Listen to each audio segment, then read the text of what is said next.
Thank you for listening to the LevelUp Podcast. Today we're interviewing Jen Brown from Grow with Jen Brown Business Coaching and Marketing Agency.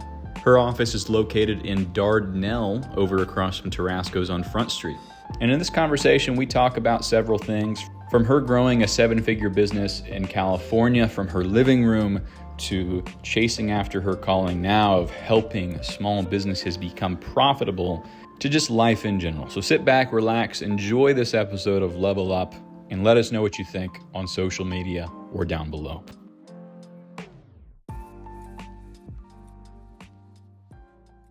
This lifestyle, I already know. 6 p.m., no cars on the road, nothing else to do. I kind of prepared mentally. Sometimes I do have little flashbacks when like driving down Santa Monica Boulevard or like the building and driving through Buena Park. But then I come back to town and I'm okay, cool. Like I like this. Like I'm more like when I go to LA, I'll be like, I can't wait to leave. That's where at the point I'm at right now. Mm-hmm. The last time I was in California, I was like, okay, I need to get back home, you know. And when I opened the door onto my land and put my feet there, I was like, I'm home. There you go. Nice. And I guess you do have to leave a lot behind. But you both brought your businesses with you. Was that hard to do? For me, no, because I worked from home. So my clients are, while I have some here, you know, it is evolved. My business is evolved into reaching people here in the River Valley. I have clients all over the United States and some internationally. So it was a little funny when we first moved because, you know, we've got boxes surrounded and I'm talking to a client in Australia and I'm like, I'm sorry, there's boxes, you know, but they rolled with it. It was good. Yeah. You know, let me go look for your file. Yeah. So, yeah, it was different though, because the acumen is different here than it is in California. And, in a good way, they're in the most positive way. I mean, I love my clients in California. They're amazing. The clients here they're hungry to learn. And that is such an amazing thing, you know, that as a business coach, I can teach them different things and they're hungry for the knowledge. And versus in other areas, they may not be as hungry. Yeah, yes and no. I mean, they're hungry, but it's just a different level. They're just kind of in this hustle kind of thought process. Wouldn't you agree with that? That California is definitely just more hustle. And Well, yeah, because if you don't pay the rent, or if you don't, my wife says this, and sorry to my friends out there, that Californians are like the richest poor people because they won't, you know, we want to live in a $3,000 rental, $500,000, $600,000 house, but both parents have to work full time, maybe even overtime, hire the nanny, be involved in all these things, and at the end of the day, you just show up to sleep. Like there's no really quality time. And I brought this up yesterday because I took the family out to Mount Nebo because I was like, I want you guys to see what I saw. And everybody was like, my son was gaming. He's like, are you sure? My wife was like, I'm tired. I know we have to go. And when we came back, my little daughter, my smallest, was like, and I have a point. When we came back, my daughter was like, I love that, Daddy. And I said, we'll be able to spend more time out of the house than in the house. In the house, we have devices and all that stuff. That's right. You know, so out there is the same thing. There's no time to spend because you're just hustling and busy, and there's always something going on. There's birthdays, and I was like, here, like, I mean, you're able to save and just, you know, you go out if you need to, but the hustle mentality out there is wild because I think you're fighting to survive, pretty much. I would agree with that. And I think also there is almost a false front of this is what our life needs to look like.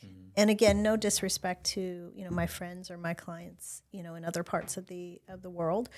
But there's this false front of I can't ask for help because I'm supposed to have it all together. Yeah. And how are you going to grow your business if you can't ask for help? Yeah. Yeah. The first couple of years of my business, I was working with clients remotely. So as far as Hong Kong, Australia, and anyways, Dubai sometimes, and it's kind of I get what y'all are saying. They have a different mindset. Mm-hmm. The people that run in those circles, and it's not a bad thing. No. But it is a more hustle based, grind based mindset.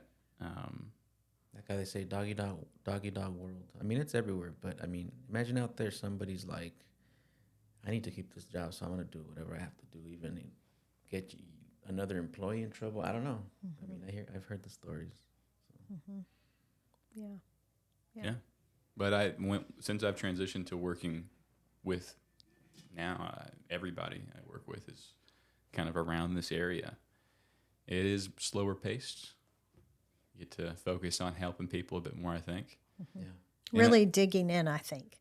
Yeah. Yeah. Mm-hmm. Uncovering the layers. Oh, that's what you do, right? You get in, you dig into people's business and peel back the layers of what's going on. Yeah. That's good. And so with your business, Grow with Jen, right, is the name of the business. Grow with Jen Brown, that's right. Grow with Jen Brown. How many years have you been doing that? Grow with Jen Brown was birthed in 2020 was the official name, but I've been coaching people for a better part of 20 years. So they came into my other business that I had and just saw what we were doing and, hey, can you teach me? Can you show me? And so I was doing that and just really, really enjoyed it. And just there were some things that happened. I think I had mentioned to you previously that my mom got really sick and ended up passing. And as a final gift to me, she gifted me the schooling for all of my credentials. And so every business that I help, her legacy lives on. Yeah. I remember you mentioning that. Yeah. And the schooling being, what schooling did you take again? So I'm a certified financial master coach through Dave Ramsey. I'm also a business coach and life coach, ULA certified life and life coach, as well as Green Gap, which is also financial coaching. Okay. So what separates you from, and there's probably the credentials, but I want to understand how, then someone else, I can call myself a life coach tomorrow. I know people that do that. They're just, one day they become a life coach. I have a certain guy in my mind right now, I won't say his name, but I'm thinking of a certain individual. Yeah, yes, I am certified as a life coach, but I'm a business coach. I come in and look at someone's business operationally, financially, and from the marketing perspective. And what separates me from coaches out there, and I say in quotations because there's a lot of people who put that label on. I've been in the trench. I've been a small business owner. I started a business in my living room and grew it to a multi-seven-figure business. So I know what it's like to not know how you're going to cover your payroll or how you're going to pay your sales tax. Is there going to be any customers today? Oh, crap. What am I going to do? So I've been there in the trench, and I can help someone and say, I know the way. Let me show you how. Yeah. Can you talk to us about that company you built in your living room? Excuse me. 7 figures. Yeah. So I worked for another company, for a marketing company. I was in the top 10% of my company nationwide. And then I had my son, and I came down with postpartum depression. And that turned into a major depression to where I couldn't leave the house, actually. It was a really scary time. But I was the breadwinner for my family. So, oh crap, what do? You're in California and you got to pay the bills, right? Yeah. So God put it on my heart. You're going to start this company. And I'm like, okay, I'm going to trust you. So I started building that. And then a couple of years in, I was able to hire staff, and they came to my home and worked. And it was an international company. We shipped all over the world. And then we grew into a brick and mortar store. And Yeah. And We've skimmed over a lot of details. What was the company? What'd y'all sell? Yeah. What'd you make? so we were a very, very high-end women and children's shoe boutique. So we helped people with hurting feet and saw many, many cases of folks whose feet had, lots of issues, plantar fasciitis, bunion surgery, things like that. So Was it about getting a wider toe box on the final product? Or? no, there was a lot of different things that went into it. A lot of the podiatrists would send their clients to our store to help people with their feet. So. Okay. So was this like when you started it, who was your very first customer? Like, was it, you said you're operating this from your house, so I imagine that, did they come in your house and you fit their foot, or? Actually, yes. So my first customer was my sister-in-law, because we needed to have an opening order, and we didn't have the extra money for the opening order. So I said, hey, do your kids need shoes? She goes, yeah. So she put an order in for her kids, and then it grew from there. And so we did have people that came into our home. So the front part of our house, we had my office that we turned into a storefront where people make an appointment and they would come, we'd fit their feet, or we would sometimes go out and fit their feet in their home. Okay. And then I'm just thinking, because I thought it was just like a regular shoe retail store, but it's specific to a need. So how did you land on that? Like, I'm going to do these. I'm a problem solver by nature. So I just kept seeing people. I kept seeing children with flat feet. I kept seeing, you see the children, and then, you have conversations with the moms, and then it grows from there. And it's like, oh, we can help you with that. And then it grew from there.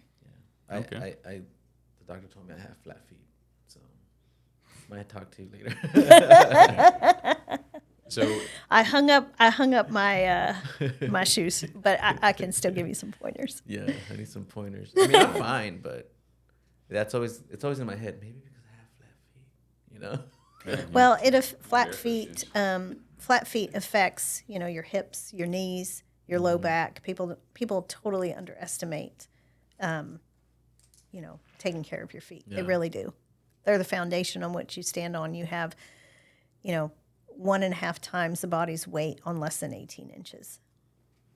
yeah, I've recently, past years, started taking my feet more seriously. I have these barefoot shoes. Mm-hmm. I don't know what your opinion is on those, but they've made me more connected to my feet, and understanding, like, okay, what am I stepping on? I can feel things. My toes work like I guess they were meant to work. They grab things. Our barefoot shoes. Did you ever have you ever tried those? I've tried them on, but we never carried them. Okay. Yeah. So I'm still trying to understand the business model. You sort of measured, and you're sort of like working with the customer to figure out what shoe. Were you making the shoes, or did you just order the shoes? No, we ordered them. We had a pretty big breadth of different lines of shoes that we offered. Okay. So yeah. All right.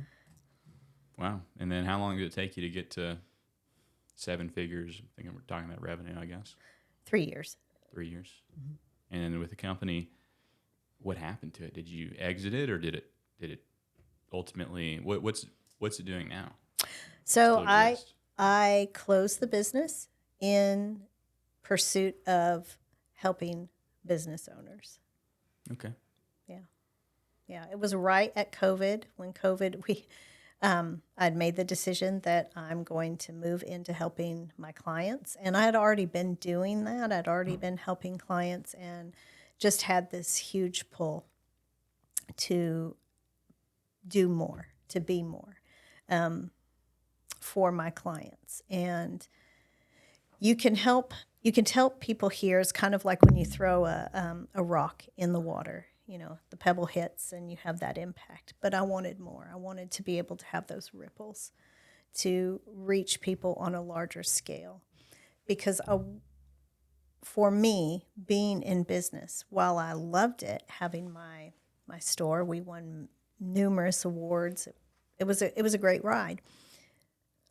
I didn't have the impact that I wanted.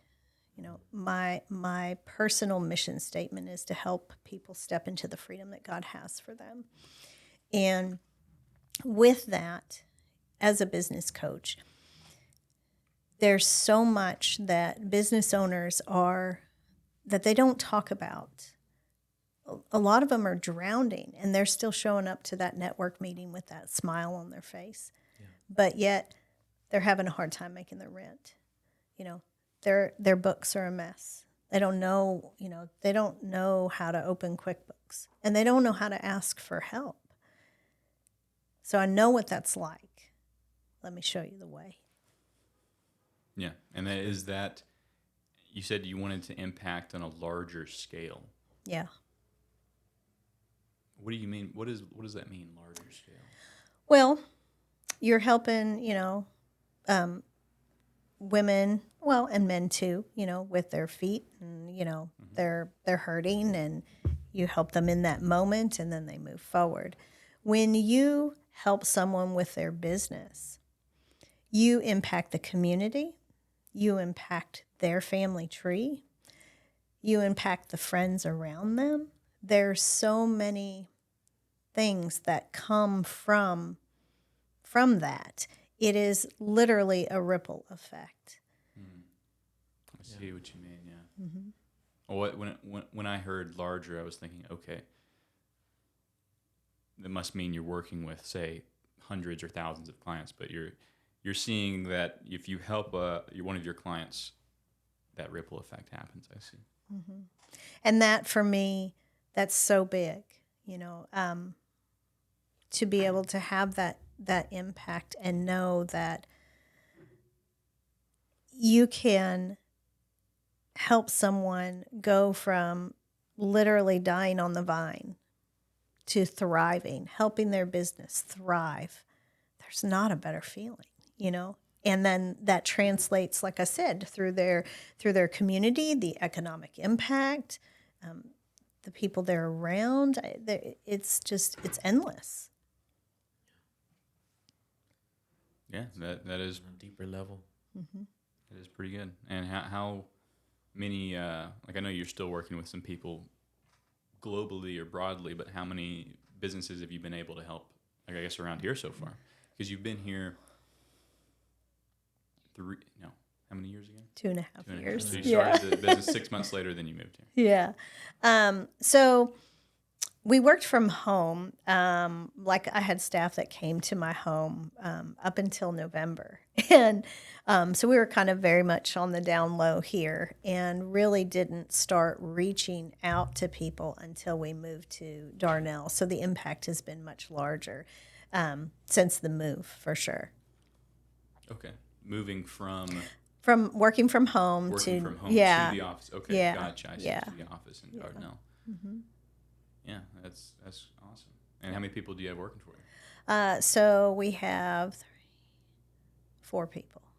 Yeah. That's awesome. How'd you find them? One of them moved here right around the same time we did, and we just hit it off, and they have just grown into such an amazing position. I mean, they just are from California too? West Coast, but but not California. Yeah, but they have just turned out to be just the absolute backbone of the operation, so I can do what I need to do. And then the other folks just through interviews. Mm-hmm. Yeah, absolutely. Having someone in that operations role. Probably pretty helpful for you, because then what do you focus on now? Growing the business in more ways, I suppose. So I focus on coaching and coaching that I visit with businesses. In fact, after I'm done here, I'm going to a business, and I'll be there on site. So that allows me to be able to visit businesses on site, meet with my clients via Zoom, and really get deeper into what's going on in their business. Is it their marketing? Sometimes it is. Or is it a bigger issue? Is it that they don't have a business budget? They can't figure out, why don't they have any money? Is it an operations issue? Yeah. Could be. They're not sure. They know they have a problem, but they don't know what's the next right question to ask, how to scale their business. I know I want to get there, but I have no roadmap. Okay, well, let's create one. I'm going to be sending this podcast later to a particular business owner. I won't mention their name, but like you, Jen, I'm a problem solver. I was in their business a while ago, and through some discovery, I learned some operations they're losing a lot of money right now, and even this day as we speak. And I would still love to help them, but what I realized is after kind of digging into that, sometimes I have to hold myself back because I'm a problem solver, love to solve things. But with our business, Obee and I, with River Valley Town Square, Level Up, and what we're doing here, we are really trying to build systems around sort of the marketing end, right? The video creation, the podcasts. And there is a certain cost to go out and try to solve a completely new type of problem that you don't have systems for. Even if you think you can do it, it's not going to be very efficient. Does that make sense? Sure. Yeah. Sure. So I'm going to send this to this person later, and they should reach out to you. Awesome. Thank Probably you. be able to help them with a few things that I just can't. So if you're listening, sorry that I can't help you.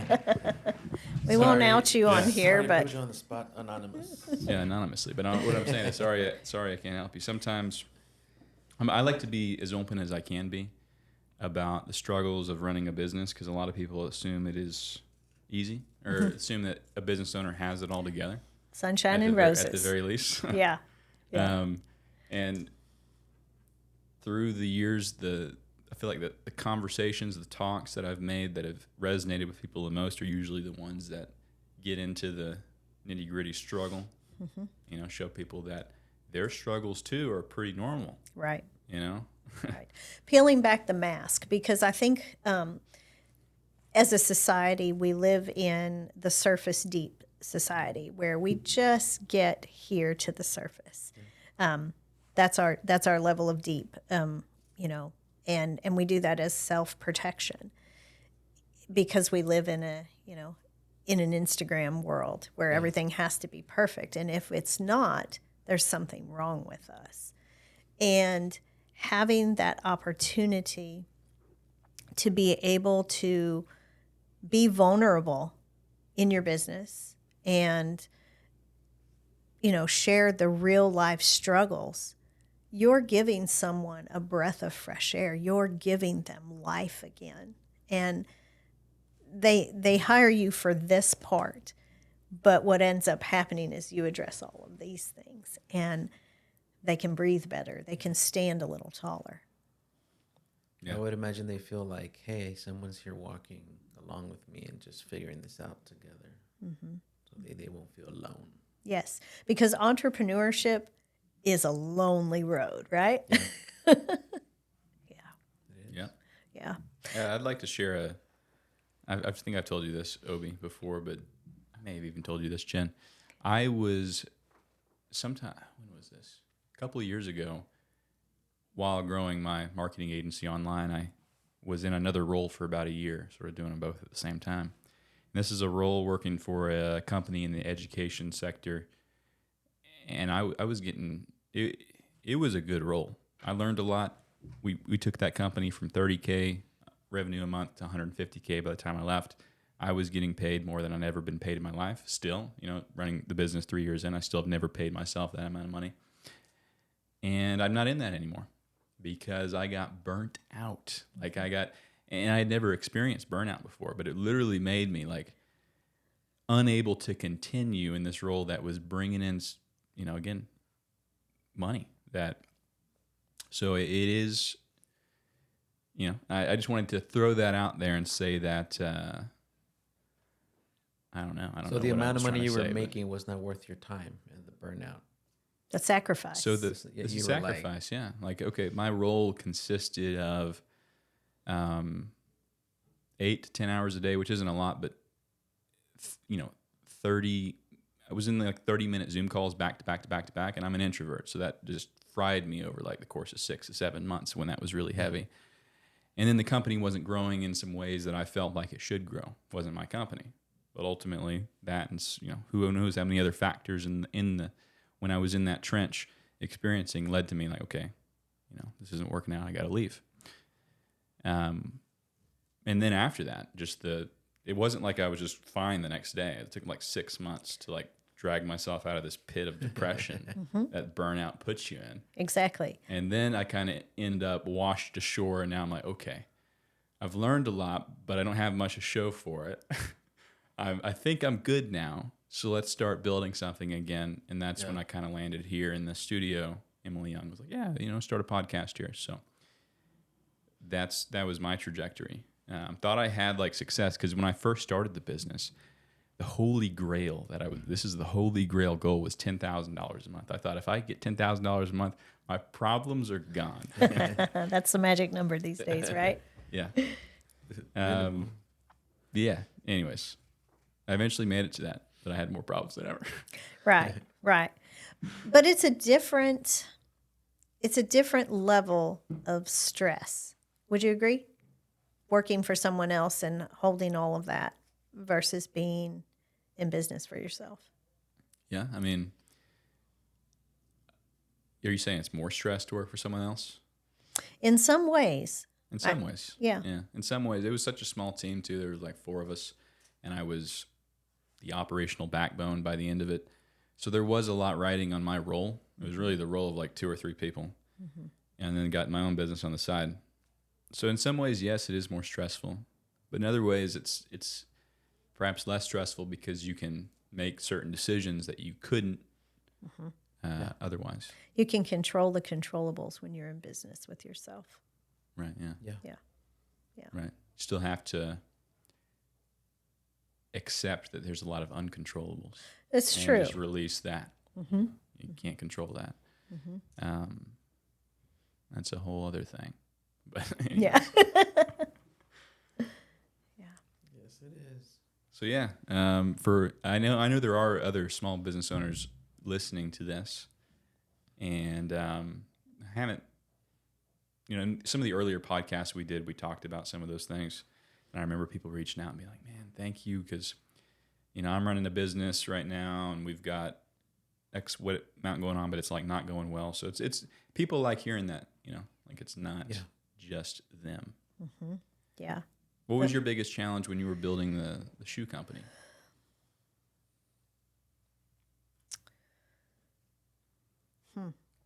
Jen, allow me to say this. I mean, I think it's a badge of honor that you did that, but clearly like there were challenges. Otherwise, I imagine you probably would have exited the company in a different way. Yeah. There were challenges. Don't get me wrong. I'm thinking about which one would I, because, when you're growing something from the ground up, when I started my business, I didn't even know how to copy and paste, and then ended up building my own website. So, I mean, that was a challenge in and of itself. But I think product coming in, making sure that, you have the right sizing, having a shoe store where you have to have so many different sizes and things like that. So having the perfect number, so you're not too heavy on inventory, not too light. I wouldn't say it was a challenge, or it wasn't a problem, but it was, it was an art for sure.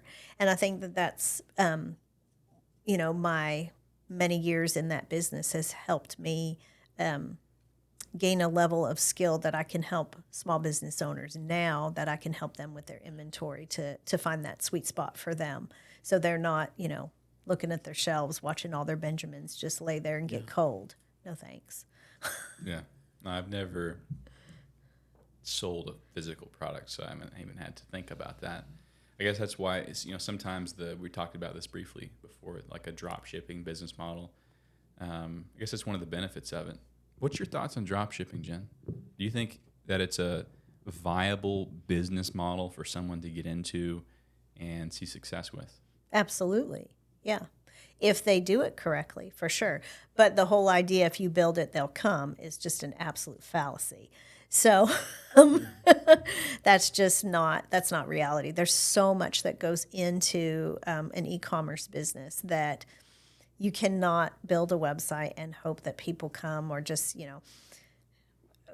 we build websites also, we're marketing agency and business coaching. So we do a lot of e-com sites, and people will have this, oh gosh, I don't want to launch because I'm going to be just flooded with these orders. And I'm like, dial it back, sis. Dial it back. It's just not like that. There's so much that goes into that. You know, you need to make sure that, you know, your drop shipper is actually shipping the product for you. Like for real. Like that's a real thing. And making sure that your margins are where they need to be. You know, people think, okay, I bought it for $10, I sell it for $20, it made $10. No, you did not. There's expenses that have to come out of that $10. Mm-hmm. So margins are a big thing that I work with my clients. You know, they say, well, I don't know, there's, you know, I've got all these different prices and I'm not really sure how to create, you know, my cost of goods sold. Okay, I'll show you. You know, well, we sell this widget and we buy it for this much, but we parse it out. Okay, we can still get a cost of goods sold there. Mm-hmm. So, and that's critical because if you don't have your cost of goods sold, you don't know what your profit is. Yep, you got to know your COGS. That's right. And for those that don't know what drop shipping is, it's essentially, say you're selling a T-shirt, you don't actually physically have to stock that T-shirt. The order comes in, and then a different distributor will handle the shipping and creation of said T-shirt. Create it and ship it. Yeah. You have to see who's doing it, the quality. Yes. My son, he ordered a brand, came up online. It said, Jesus Christ is King. He's all about God. So he bought like over $100. Took him about 5 weeks to get that order. And I'm into that business. I know the quality. And I was like, bro, this sweater is going to disintegrate in the washer. Yeah. But the ad looked nice. Of course. But I told him, you're never going to buy it. I'll make it for you. I told him. Yeah. Yeah. Yeah. Protecting your quality, when you're drop shipping, your hands are off that. Yeah. Yeah. So it's really, if you're starting a drop shipping business, we had some drop shippers in our store because we had e-com and brick and mortar. And then we transitioned from e-com. We started as e-com and then moved into brick and mortar. We did the reverse. So we ordered everything that we were going to drop ship and saw it, touched it, felt it, used it so that we could have a real, true, honest review of that product. Yeah. Yeah. I mean, over the past few years, I've had a pretty low opinion of drop shipping because most of what I've seen people use it for is, like if you go on YouTube and you're like how to drop ship, what you're going to find is a bunch of people showing you how to pick a winning product and then start bidding on ads to promote that product. And it's a product that oftentimes they don't even check for themselves. It could be a toy, it could be a tent, whatever. And then you basically set up a quick Shopify site, start drop shipping the product out. I don't think that adds much value anywhere, but my opinion of drop shipping has evolved over time. And there's some companies that, local companies, for example, say they have merch. They may not want to invest the few $1,000s in getting an inventory set up. They could drop ship through something like Printful or whatever. And I don't know, that's a bit different. I think drop shipping as just like a pure business model is, you have to do it right. You have to somehow build value behind the brand you're building. Yeah. Mm-hmm. Like Obee here with his created movement merch that I'm sure you're drop shipping out some way, somehow. Like your responsibility in that business is to build the brand, to build something that people will care about. And whether that's just you going around town and networking with people and making them, not making them, but showing them why they should care about it and care about you. That's one way, or creating content online or whatever it is. Your USP. Mm-hmm. Exactly. That's USP. Unique selling proposition for those who don't know. Yeah. Yeah. Learn something new every day. Yeah. Yeah. I worked with e-com D2C stores, which drop shipping might be under D2C, but I always think of D2C as, I guess, private label. Either they're making the products themselves or they have like their own supply chain set up. And yeah, there's a lot that goes into that. 100%. 100%. You know who is the biggest drop shipper in the world? Probably Amazon. That's right. Yeah. Yeah. Or Walmart, probably close behind now. Yeah, for sure. for sure. Yeah. Yeah. So. Yeah, no, Walmart's interesting. So I once had this client in the skateboard industry. Actually, like, he had built back in the 80s a pretty decently sized brand in California in Venice Beach. I'll just throw it out. He doesn't mind. Grind King. I don't know if you've ever heard of Grind King. But anyways, I used to skate, so I know. Yeah, but then he kind of like the company like stopped from like late 90s to like 2019, 2020. But anyways, he was sharing with me one thing, that he thinks Amazon is very predatory because they'll flood your market with cheap drop shipped items. Say you're selling skate trucks or something like he does. They'll just flood you. And then it's kind of what Dollar Trees, Family Dollars do too. They'll come into a small town where there's a grocer, get them out of business real quick, and raise their prices back up. Amazon's kind of doing the same thing. Mm-hmm. Mm-hmm. The race to the bottom, not interested, And that's one thing. That was a model that we had in our business, and that's a model that I continue to teach my clients, that the race to the bottom is not something you want to be a part of. Well, so-and-so does it for $10 cheaper. Oh, okay. So are you going to do it for $11 cheaper? And then pretty soon you're into, now you're paying the client basically to go out and do the work. It's not worth it. You be confident in the work that you do and the prices that you set. Be confident in that. And look at your client to who's your end user. Look at them and see what the market will bear, not your competitor and what they're doing, their $9.99 special, because that's not who you are.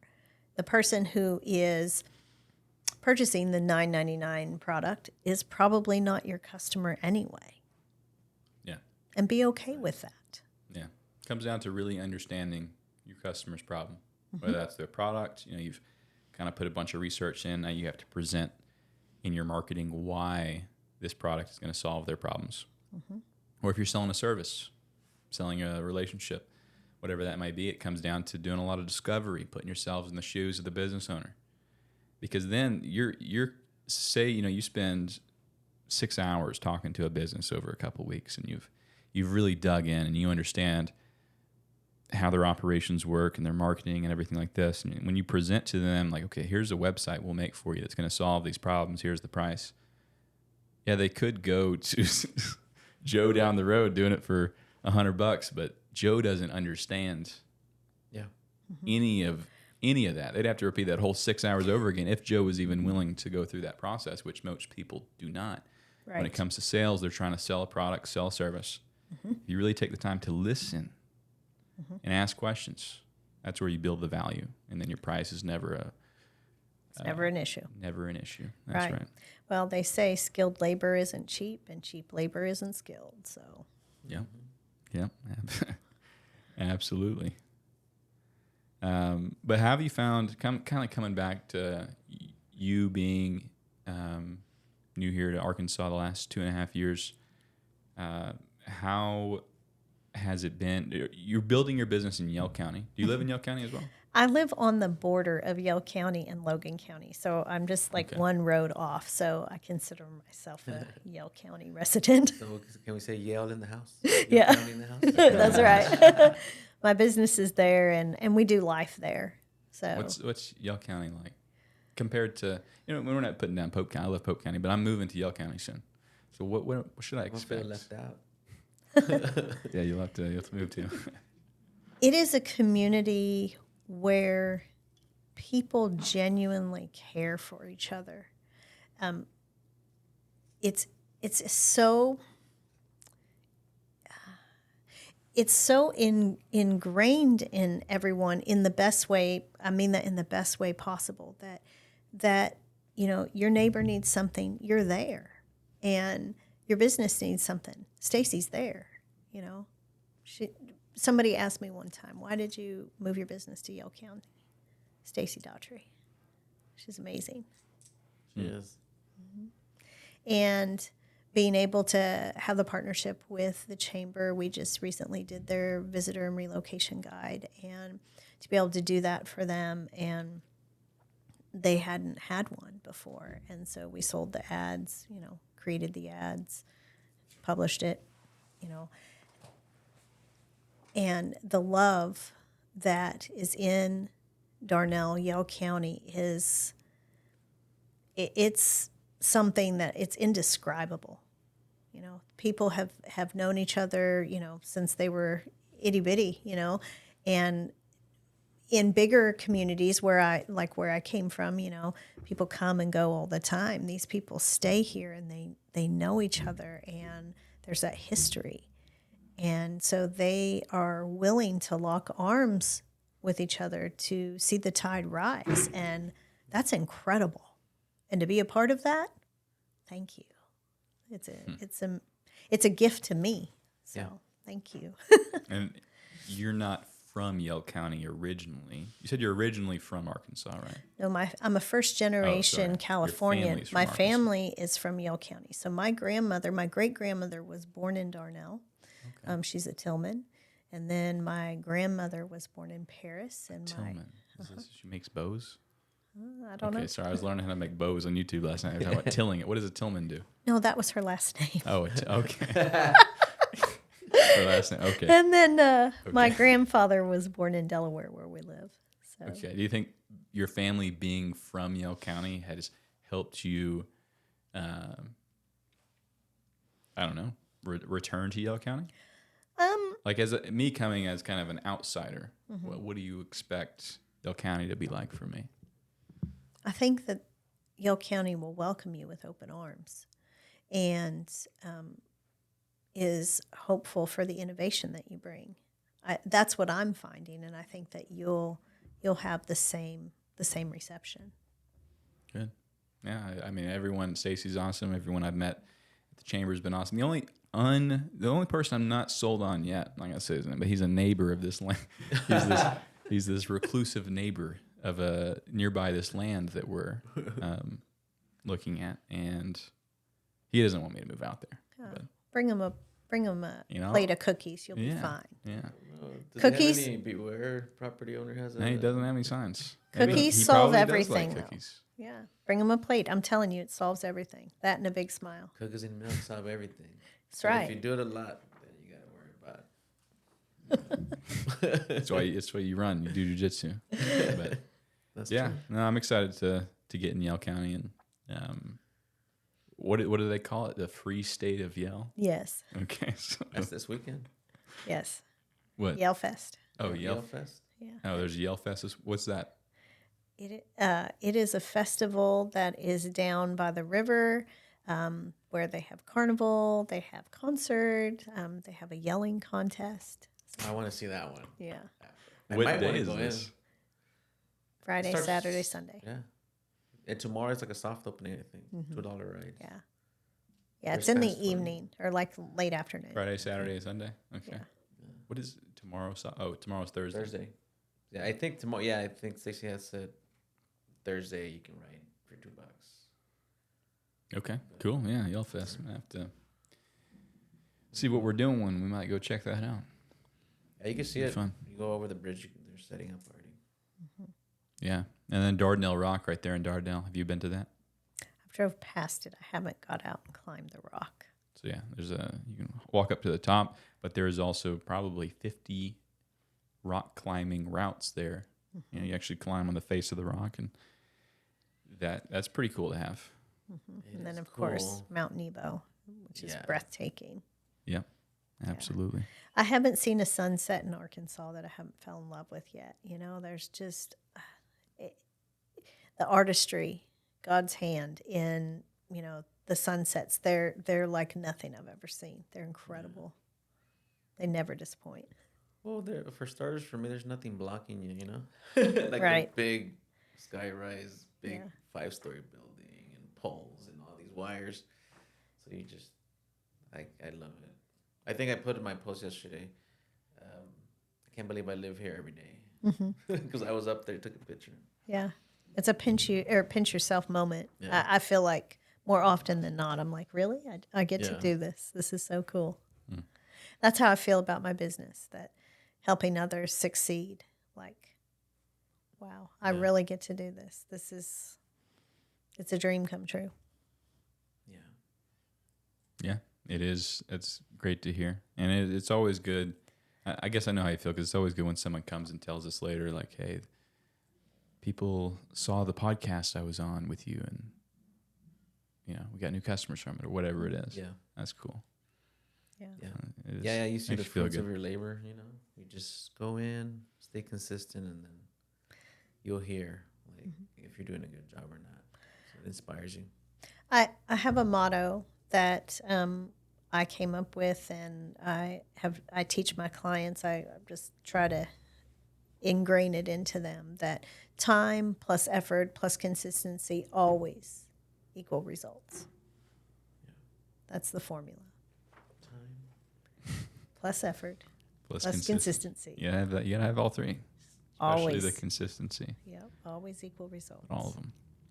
And then I guess one more topic that I'd like to touch on, because it has been it's been relevant to us, I think, but competition. Mm-hmm.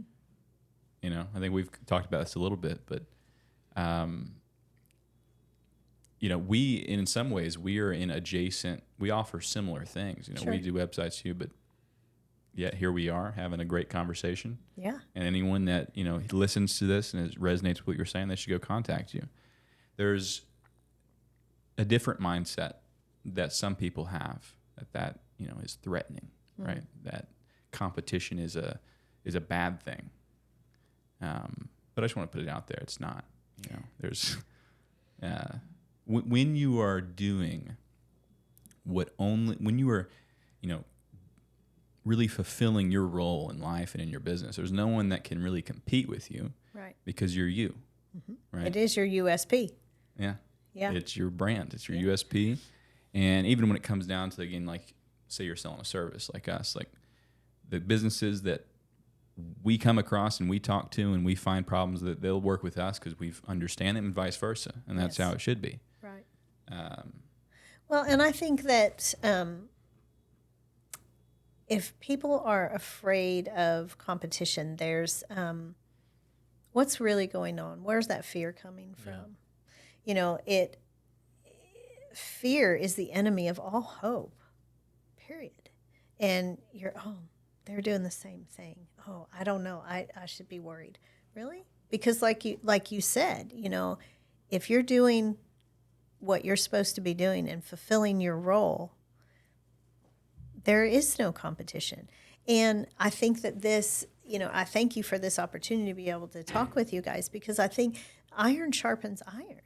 There's things that, I might come across, or you might come across, that we can, problem solve together. We're building a site right now for a client, and something popped up that was just absolutely out of the box. And I was like, that is so weird. So I called a colleague. He has a marketing agency too, and a podcast. And, I was like, hey, what do you think? And he's like, that's not right. Your intuition is right. So we problem solved it together. So iron sharpens iron. Yeah. If you want to be a successful business person, you should probably hang out with successful business That's people. right. Yeah, successful business owners, and network, and just have allies. You can't do everything alone. No. So if you build a good relationship with someone that does the same thing, you can just, hey, can you take this and figure it out, Yeah. Yeah. So And I think that, you said something, Obee, that's absolutely true. You cannot do it alone. And this whole false front that we have as a society, that I have to be the one, I have to do it myself, because there's something broken in me if I can't. Let's just blow that lie out of the water. It's not true. No man is an island. You're putting a ceiling on your own life, your business. You're your own ceiling that you can't break through because you're not willing to accept help. Yeah. Agreed. There's a saying that I heard once. It's, if you want to go fast, go alone, but if you want to go far, go together. That's right. 100%. Yeah. With dreamers. There we go. There's some people that are not dreamers, and they'll kill you. You revive quick. Yeah. They'll put the water on the fire. Yeah. Yeah. Well, good, y'all. It's been a great conversation. Is there anything else y'all think we should touch on? Well, while we're here? I can't help to notice you have a ring. It's pretty big. I don't know if there's a saying in there. But This one. It's a like- coin. Yeah. So this is an Italian lira. So it is a coin that was actually circulated in Italy before they switched to the euro. So, yeah. Have you been to Italy? I have not. So I just love their food. Yeah. I was lucky enough to Went go this once. place over here. Pasta Grill. Pretty Yeah, fun. went on a date. It's pretty good. Yeah. Made that lasagna. Yeah, Pasta Anyways. Grill's good. That was my first job. Worked there Florida. for a few years cooking. Dang, bro. You got a good resume around here. Yeah, no, they were great. First job, but no, Italy's cool. Have you been? I got to go once. So I was in college working also on the side on an ambulance, and I was just getting burnt out from the. I guess this is the first time I was burnt out. I just dropped out of college and took that refund check. I was getting paid to go, and went to Italy Nice. with one bag. Nice. Just, for me, that's what I needed to do. Just gutted it out. I love it. Yeah. You didn't document it, camera. No, just Like, I'm out of here. I mean, I took some pictures Yeah. on my phone, but yeah, no, just went and I don't know, just needed to travel somewhere. But anyways, is there anything else y'all think we should talk about? Well, it's up to you. I mean, usually, if you have a message for anyone watching, I know that I'm a business owner. He's a business owner. I know business owners that it's true. Like a lot of us, that we'll put a facade that everything's okay, but the books are not all there. The business taxes, the use tax, etc. Now I have to pay for this. I'm not getting enough sales, and like it could pretty much frustrate you. You could even put yourself and your family in a position where like, get out of that business, But and it truly is, I believe, or one of the reasons is not asking for help or opening up and being transparent with the right person that can guide you. Yeah, I think, a lot of things that I hear from the clients that I work with that I've heard, kind of through the years is maybe I should just hang it up and get a real job. What's a real job? Yeah. I mean, you have a real job. You have a service. And what we do at Grow with Jen Brown is returning hope to the business owner, that hope that was stolen by the stress of running the business, and giving them a clear, strategic roadmap to run their business. Excellent. So Yep. growwithjenbrown.com. Yeah. Or email me at info@growwithjenbrown.com. Excellent. Well, Jen, thanks so much for this conversation today. Yeah, thank you for coming. Talking about everything from the exodus of Californians to Arkansas. I was wondering, I'm like, I always have it in the back of my head. I wonder what people are thinking. Oh my God, we're being invaded. Northwest Arkansas, I think, is being invaded by everybody. Yeah, I would say We're next, though. It's okay. see us as an asset. That's why we're doing this, because this is why I started kind of the local podcast thing and marketing. There wasn't anyone doing exactly this, and I see this area growing a lot over the next however many years. So to kind of be that right now is a long-term play. Yeah.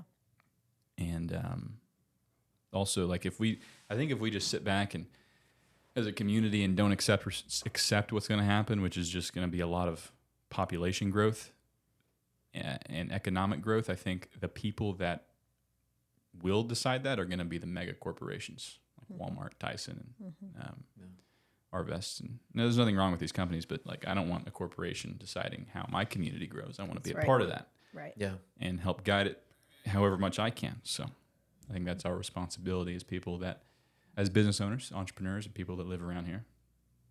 It's going to change. So we might as well have our 2 cents about it. Yeah, definitely. You can be comfortable or you can grow, but you can't be both. Yeah.